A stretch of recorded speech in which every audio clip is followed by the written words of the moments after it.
Bonjour à tous et bienvenue pour cette nouvelle méditation biblique en vidéo où on se concentrera aujourd'hui sur le chapitre de Genèse 18, les versets 1 à 19. On va voir dans ce chapitre une nouvelle annonce de la grossesse de Sarah par des personnages qui vont être un petit peu mystérieux.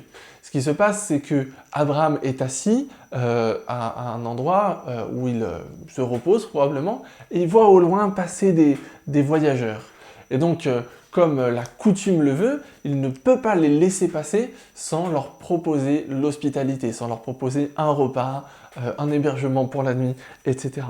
Et donc, il y va, il insiste, et ces visiteurs vont accepter de venir manger avec lui. Et là, dans leur prise de parole, dans la manière dont ils se comportent, c'est assez énigmatique. On peut se demander si ces voyageurs sont des anges ou bien s'ils sont même une manifestation de Dieu lui-même. C'est une interprétation qui a aussi été avancée parce que, après tout, ils sont trois.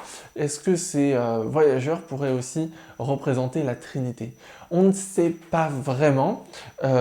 Personnellement, je pencherais plus dans le sens de l'interprétation que ce sont des anges, mais peu importe. Ce qui nous importe vraiment, c'est qu'on voit que ces voyageurs vont parler au nom de Dieu. Et donc, ce qu'ils disent va être réellement important. Et il y en a un qui parle plus que les autres et qui va annoncer à Abraham qu'il ne manquera pas de revenir un an plus tard, à la même période l'année prochaine, et qu'à ce moment-là, Sarah aura un fils. Et ça, comme on l'a vu hier, c'est assez difficile à croire, hein. C'est pas une nouvelle qui passe facilement. Je veux dire, si c'est un couple trentenaire et qu'on dit bon bah l'année prochaine tu auras un fils, on pourrait dire bon déjà comment tu le sais, mais c'est réalisable. Ici, c'est difficilement réalisable. Et en fait, Sarah, qui est pas loin, dans la tente, juste à côté, entend ça et elle rit. Et pour elle, c'est une blague. Et en fait, on peut la comprendre, oui, ça pourrait être le début d'une blague. Un homme de 99 ans, une femme de 90 ans ont un enfant. Ça pourrait tout à fait être le début d'une blague. Je vous laisserai écrire la chute parce que moi, j'ai pas d'inspiration là, mais elle entend ça et bah ouais, elle rit. C'est normal. Mais elle va nier qu'elle a ri. On voit encore que les visiteurs ne sont pas des visiteurs normaux, entre guillemets, parce que alors qu'ils n'entendent pas, qu'ils ne la voient pas, ils savent qu'elle a ri. Et elle dit non, non, j'ai pas ri. Et c'est intéressant parce qu'on voit deux réactions différentes par rapport à l'incrédulité. Hier, dans le texte que l'on a abordé hier, Abraham était incrédule, mais il le reconnaissait. Il disait à Dieu, mais comment c'est possible? Il niait pas qu'il était incrédule. Ici, Sarah, en fait, elle a un peu honte. Elle a un peu honte, elle reconnaît pas son incrédulité parce qu'elle a ri, elle pensait que personne ne pouvait l'entendre et en fait, ils l'ont su quand même.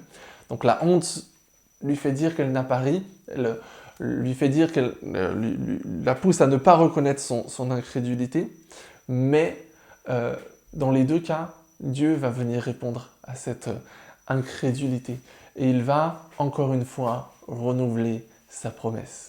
Il va y avoir une petite parenthèse que l'on abordera demain, et c'est que ces visiteurs se dirigent en direction de Sodome. Et ce chapitre se termine quasiment par une phrase de Dieu au sujet d'Abraham qui dit « Cacherai-je à Abraham ce que je vais faire ?»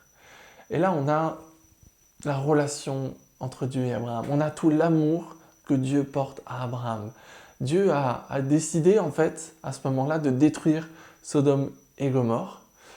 Ces voyageurs, ces anges, sont là pour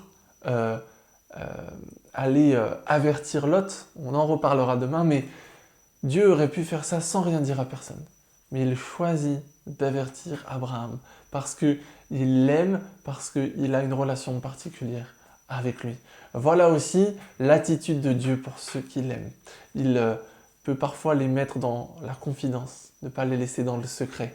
C'est ce que Dieu a fait pour Abraham et ça peut aussi nous poser une question, où en est notre relation avec nous? Est-ce que Dieu peut aussi nous confier des choses comme celle-ci? Est-ce qu'on est aussi assez prêt à l'écouter?